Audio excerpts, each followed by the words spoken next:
Hey everybody, welcome back. It's Valagar Aloevain. Alright, so for this video we're going to be doing the Tomb of the Immortal Heart. So we're just going to jump right into this one here and get going. Alright, so for this one here we need to unlight these torches. Now there are a few of them. I'll show you the easiest path to go in order to get them all with the least amount of effort. We will obviously be doing a full run like we've done in the other videos. So if you're just going after the torches, which is all you need to do and all I normally do in this quest, I would start by unlighting this torch. This room here is completely optional, so I don't normally enter in this room here. But it is an optional to complete to kill these whites, or rather one white.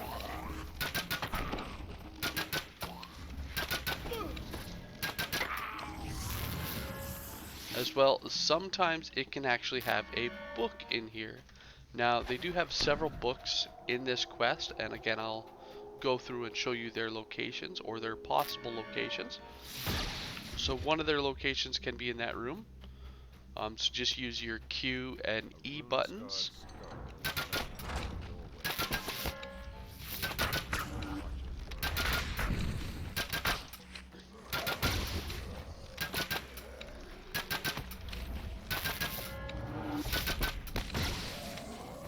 Alright.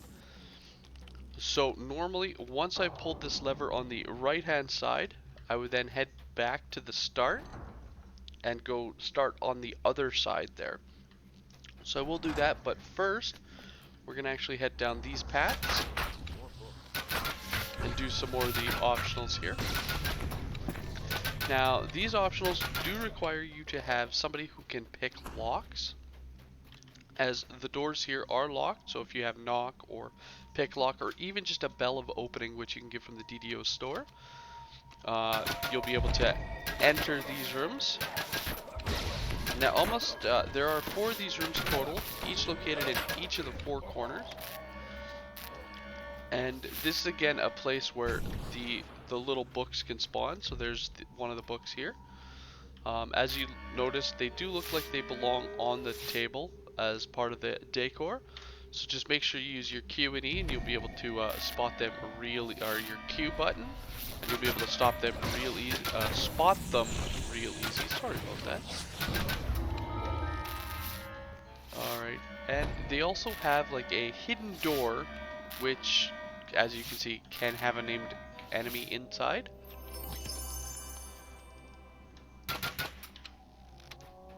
Alright.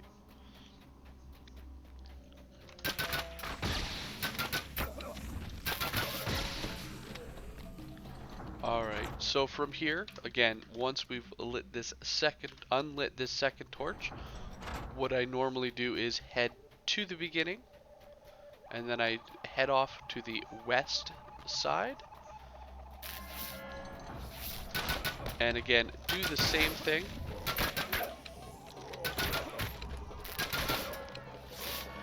Once I unlight this one here, then normally I would just head north, again ignoring that room in the corner.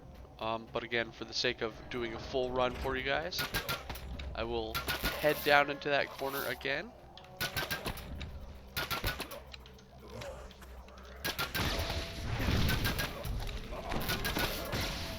So just like that other one, again a locked door.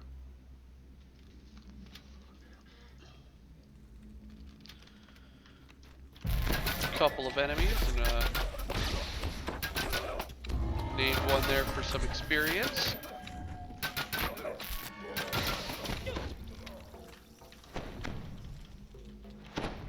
As well as our hidden door. This time we didn't get any type of named enemy.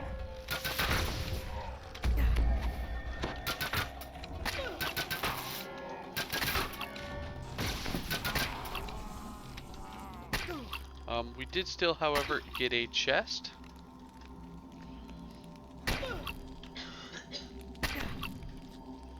Alright, so so it's not going to let us open the chest there while we are bleeding. It is interrupting us there.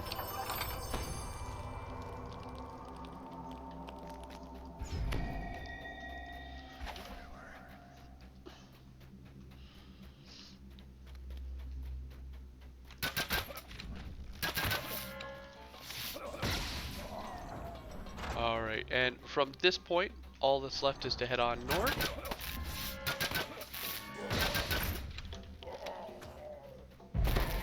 And the reason why I pick this side to head up rather than the eastern side to go north, both of them do head north. This one tends to have more of these hidden doors. And inside these hidden doors can also be the little books on the table there.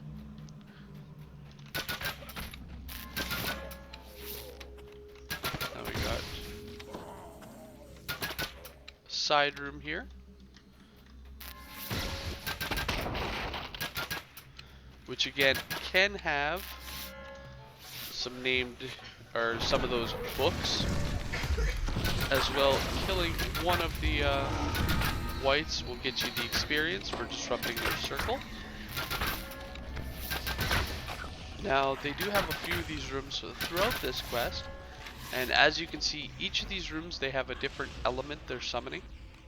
You can generally tell which room you have based on the color of the circle there. And again, can have some of those books in here. Now, if you do want, the books actually enter in your inventory, just as a little extra flavor text. You can actually open them up and read the books here.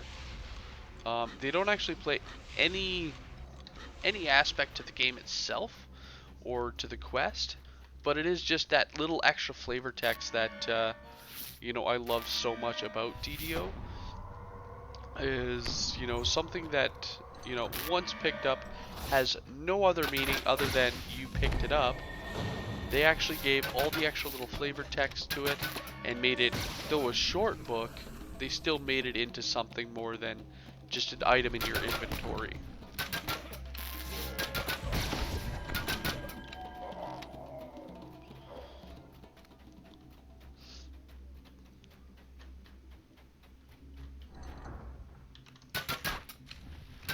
Alright, again, if we head up into the corner here.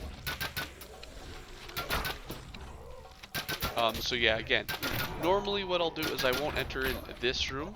I'll actually head off to our right here, starting to head back to the center. But if we continue north just that little bit, we can get to our third locked room here.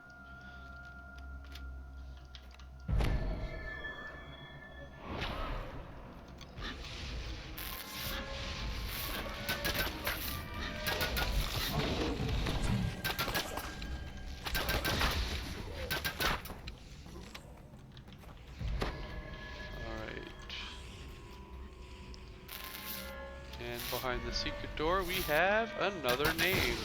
So as you can see, you know, you can get a lot of experience out of just doing these side optionals on top of all the base experience that you are getting for the quest and the, you know, the observance bonus and such like that. It does actually add a little bit extra experience here for you, so if you're looking for that, definitely recommend coming down these paths. Alright.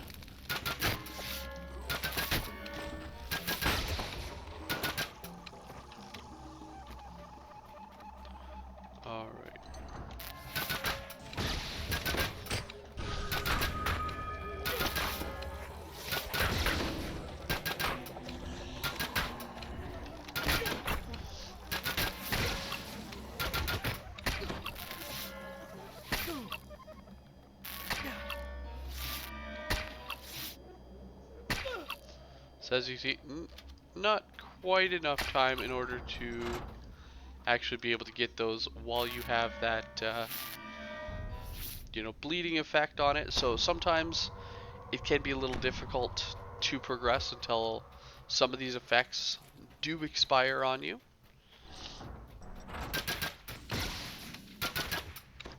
Alright, and yes, I am aware that I skipped that one there.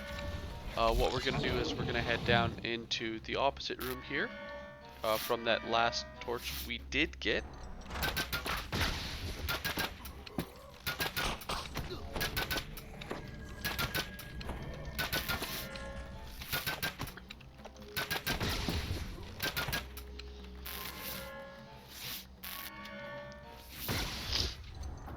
Alright, from this point, again, I would just run to the start, or run to the end here, pull the lock, which would then open our last door, and continue on to the end. However, we are going to go to our last corner here.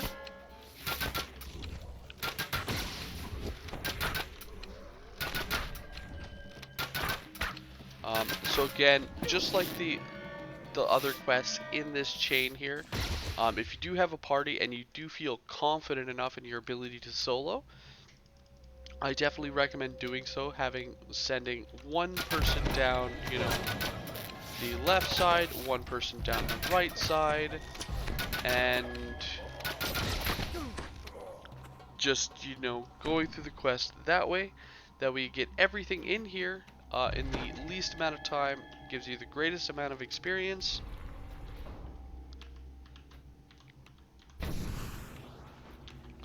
Alright, this one we didn't get a named or a book, so our book is actually going to be located, our last book is going to be located here, most likely in one of these side rooms, down the east side here.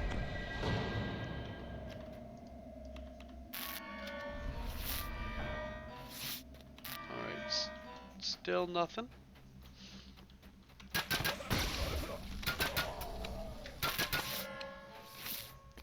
So again, we have another one of these rooms. And as you can see, this one is white, so that would be air. Ooh, it's earth. I am mistaken.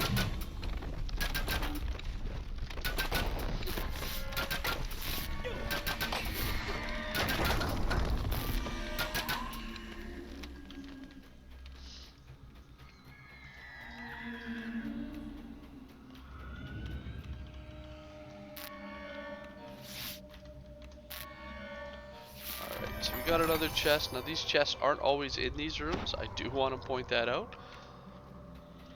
That way you don't go looking. If they are, you know, again, a quick Q&E will find them for you. Alright, so here's our last book.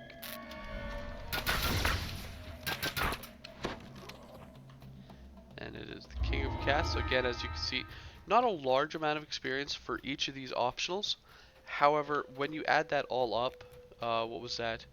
One for the books, we got one for each of those rooms. That's, you know, 3 of them. Plus then, what, in 3 of those side rooms, we got another optional. Like we scroll up to the top, that's 1, 2, 3, 4, 5, 6, 7 ticks of 422.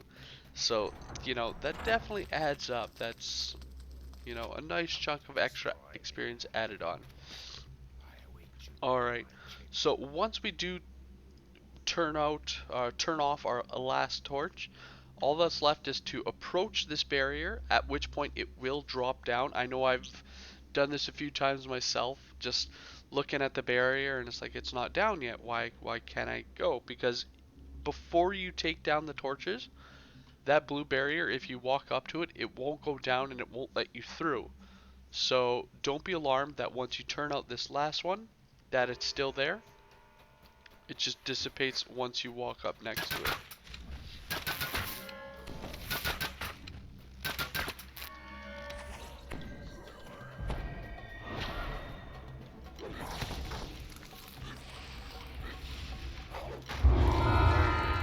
So one thing that makes mummies a little annoying is when you get hit by them, you get mummy rot. Now, these mummy rots, they are both a disease and a curse. So, if you hover over the icon, it does state You must first be needed to be treated by a remove curse, and then once that's done, you need to use a remove disease in order to fully get rid of those. Now they do have several types of mummy rot. They got like curses and all sorts of stuff, so they are a very annoying monster to get hit by, as when it goes through, it does do a lot of types of damage, and it can get real annoying real quickly. So again, I definitely recommend always carrying curse and disease potions. Even poison, remove poison potions are also really handy. Alright, well anyway, that concludes this video. Again, thank you guys so much for watching, and I will see you guys later. Have a good one all.